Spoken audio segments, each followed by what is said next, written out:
And you mentioned earlier about Skype. Skype is a free service. It's probably the most popular one for people to do video online for free.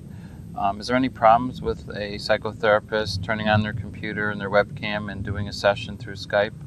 Well, I think if it's more helpful to think in terms of the public internet network and the private network systems that are set up. So if you look at the public network, they generally, and I can't speak for any particular brand's name because they could be doing things right now and tomorrow they'll have a more secure, robust system.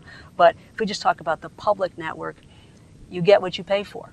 Okay, so if it's free and it's free to you as well as the patient, well, how much security is there? When I go look at some of these pages that describe security, and I do this regularly, and I have a tech group that looks at all of this. A lot of the people I consult with, as a matter of fact, are techie type people, and they want to know what our profession might be needing. So I'll give them my opinion about that.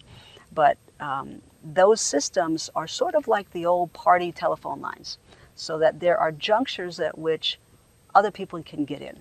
And if we're going to be doing clinical work and dealing with some of the life and death or profound issues that we deal with on a daily basis, we need a more secure network, and that's why HIPAA came into play. So I know HIPAA's this big gorilla that is tough to talk about, but HIPAA does require secured connections.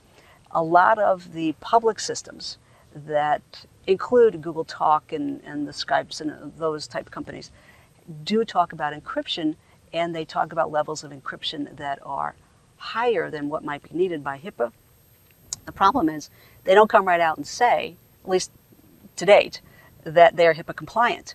And my idea about that is always, if they are HIPAA compliant, why don't they say it? Because when I go to the trade shows for the technology folks that are developing these systems, the ones that are HIPAA compliant have big fancy signs that say HIPAA compliant. That's a selling point.